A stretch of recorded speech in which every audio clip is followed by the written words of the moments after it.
Hello, Heebie Jeepsters. Welcome back to another episode on Heebie Jeebies TV. So, today is going to be about another alien story. I don't know what it is about aliens. I'm just so fascinated by it. I don't know if it's because they're from a different planet or if it's because I don't know. Anyways, so today's story is going to take place in Falcon Lake, Manitoba, Canada. So for those of you who aren't very familiar with Canadian geography, it is pretty much close to the border between Manitoba and Ontario. Manitoba and Ontario are right beside each other. So that's where it is. And to this day, it's actually the most interesting or well talked about UFO story or UFO sighting within Canada. So very exciting. So this took place in 1967. It was quite a while ago. And it actually happened on the Victoria Day long weekend. So in Canada, the Victoria Day long weekend is usually the third week of May, and it so happened to be on May 20th. So the reason why it happened within this area is because of the individual that it happened to, Stefan Michalak. I'm sorry if I mispronounced that. So this individual was an industrial mechanic, but he also had a hobby that often took him into the woods. He loved geology and he loved studying and collecting different types of quartz. So Stefan had been successful within this area before to find, like I said, quartz or silver and or silver. And he decided that he would come out again for the long weekend to see if he can get lucky. And he ended up getting lucky, but not in the way that he thought. So he did end up coming along a vein of quartz along the Precambrian shield there, but he was a little distracted by a group of geese who just wouldn't stop making noise, and it was a big flock of them. So they were quacking and just making all of these bizarre noises. So he decided to take a closer look. So that's when he decided to look up, and then that's when he ended up seeing two cigar-like shaped objects. Anyways, a little off track there. So he ended up seeing two cigar-like shaped objects in the sky, and they were flying literally almost above him. He said it was about 45 meters away from him up towards the sky. And he said that it had like a red glowing thing around these objects. He wasn't really sure what it was. Maybe it was a force shield. So as he was standing there, very curious as to what was going on, he just stared as it continued to fly. And it got closer and closer and closer to ground level. But as it got closer, it started to change shape and it ended up changing into a disc shape. And what do we relate disc shapes to? Flying saucers. So yes, he ended up seeing a flying saucer in the air. So as he was staring at these things, for some reason, he actually didn't relate it to being flying saucers or UFOs or aliens, whatever you want to refer to them as. He thought it might have been some type of government aircraft because of the shape that it had. So again, he saw two at the beginning. As they got closer, one of them, well, they actually both changed disc-like shapes, but one of them, it hovered a little bit next to the other one that was there. And then for some reason, after hovering, it just took off on its own and it disappeared, obviously at the speed of light. So then as he saw that, the one stayed there, but it didn't notice that he was there. So again, out of curiosity, he decided to stay where he was, kind of hidden away a little bit to make sure that the people inside, as he thought were people, wouldn't see him. So he started to sketch it. He stayed there for about 30 minutes sketching it so that he could, I guess, describe it to other people or show them what it actually looked like and to have some sort of evidence with him as to what he saw. And it was really, really interesting because his pictures were so detailed. He even included measurements to be able to relate to it, to see how size it was, and a little scale next to it too. Pretty cool. Very detailed man. You can tell he's a mechanic or he's an industrial mechanic, I should say.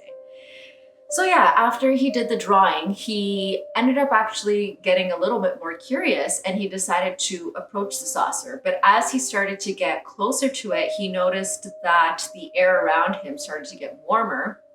And then he also noticed the smell of sulfur. And there were also some motor sounds and some hissing sounds. And as he kept getting closer, he actually saw that the door from the side had opened up, but there were a lot of voices he heard, but they ended up getting muffled out by the sound of the motor and the other hissing that he was hearing. And of course, he did see a huge bright white light, like most people say when they encounter aliens.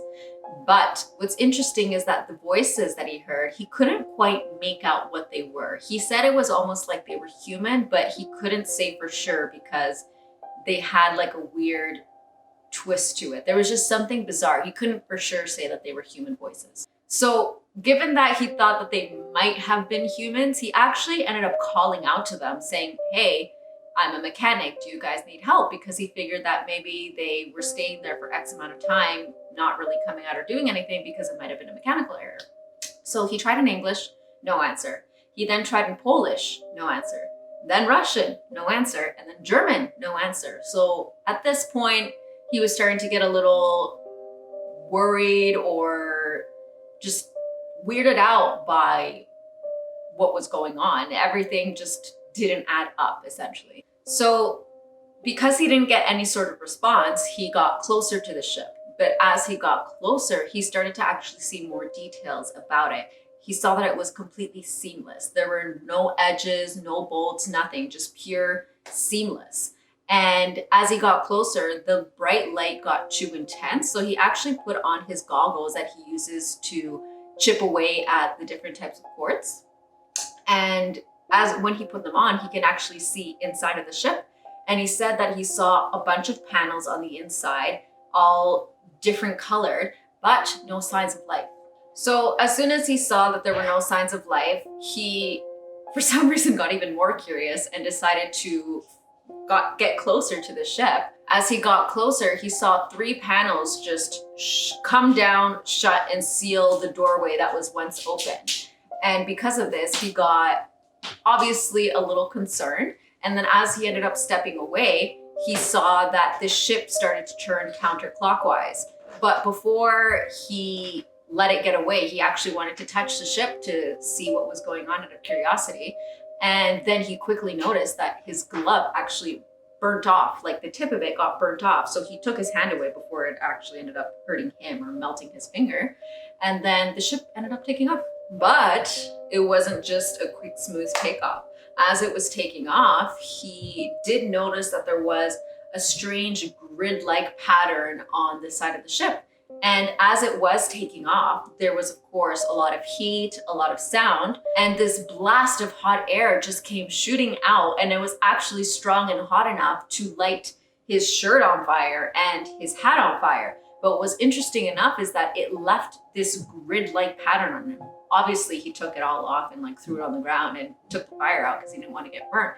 But there was evidence left behind. So after he ends up ripping off his shirt that was on fire, puts the fire out, he then watches the ship take off.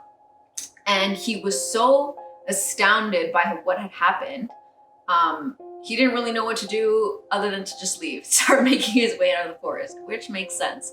But as he was leaving though, he started to get really sick. He got very, very nauseous to the point that he actually had to stop several times to just throw up, to let out whatever was causing him to be sick. So after he ended up getting home, he got on a bus and went back home to Winnipeg, where he's from.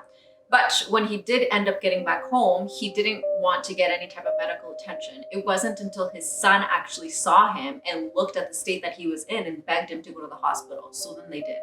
He gets to the hospital and then he gets treated for severe burns to his chest, his head, and everywhere else that he had gotten touched by the heat. But what was really weird is that once the wounds started to really clear up a little bit and heal, they actually saw that it had the same grid pattern that his shirt had, the same one that he also saw on the side of the saucer. And it was also raised, just like a burn, like something that was swollen, right? But it didn't end there for Stefan, unfortunately. He ended up enduring weeks and weeks of weight loss, weakness, vomiting, headaches, and blackouts. It was very, very strange. After the incident took place, Stefan actually decided to make a police report about it. So where he was from, it was just taught to them to raise any concerns or any type of bizarre incidents like that to the police. So he did.